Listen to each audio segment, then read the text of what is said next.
सभी को वंदे मातरम, जय श्री राम। आज हम एटम्स का एक्सरसाइज क्वेश्चन नंबर 12.1 की बात करेंगे। तो आपके लिए एक बार क्वेश्चन रीड करते हैं। बहुत ही सिंपल क्वेश्चन है, fill in the blanks type का क्वेश्चन है। तो इसके लिए आपको अपनी बुक अपने पास रखनी पड़ेगी, तो साथ साथ में उसको टैली करते चलेंगे। Chapter number 12 atoms, question number 12.1। Choose the correct alternative from the clues given at the end of the each statement. ठीक है, ऐसे क्वेश्चंस देख के लगता है कि एग्जाम में भी ऐसे मल्टीपल चॉइस क्वेश्चन होते हैं, वो भी इस तरीके से, बट ये सिंपल है, एग्जाम में थोड़े से मुश्किल आते हैं। ठीक है, चलो A part. The size of the atom in Thomson model is dash. The atomic size in Rutherford model, bracket में गिवन है आपको, much greater than, no different from, much less then.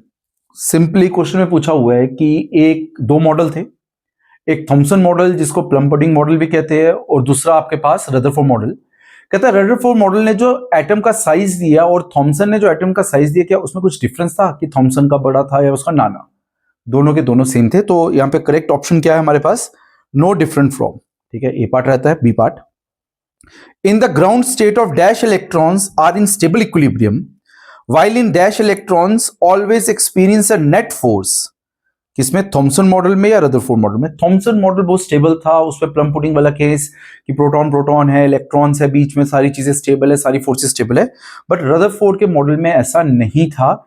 इसका मतलब इन the ground state of dash Thomson model electrons are in stable equilibrium while in Rutherford model electrons are always in a net force. तो इसका भी ध्यान रखना। C part, A classical atom based on dash is doomed to collapse।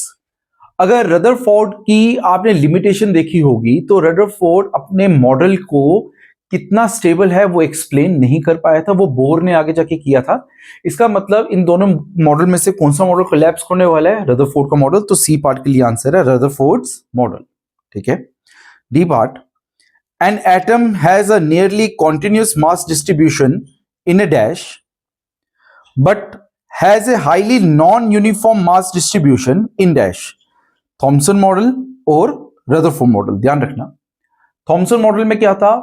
Positive charge और negative charge uniformly distributed थे, तो वो बहुत ज्यादा यूनिफॉर्म था। बट रदरफोर्ड मॉडल क्या था? वो कहता कि जितना भी मास है वो कहां पे सिचुएटेड है? न्यूक्लियस में सिचुएटेड है, और इलेक्ट्रॉन जिनका मास ना के बराबर है वो बाकी आउटर शेल्स में है। सिमिलरली, तो इसका आंसर क्या रहने वाला है डी पार्ट के लिए? An atom has a nearly continuous mass distribution in a Thomson model, but has a highly non-uniform mass distribution in Rutherford model। ठीक है, last part, the positively charged part of an atom possess most of the mass in dash model। ध्यान रखना, आपके पास जो electron है उसका मास रहता है 9 × 10⁻31 kg। जो प्रोटॉन या न्यूट्रॉन रहता है उनका मास कितना रहता है? 1.6 × 10⁻37 kg। तो थॉमसन मॉडल और रदरफोर्ड मॉडल ने दोनों ने प्रोटॉन का मास को हैवी बोला था, तो ज्यादा का ज्यादा मास कहां पे डिस्ट्रीब्यूटेड रहेगा?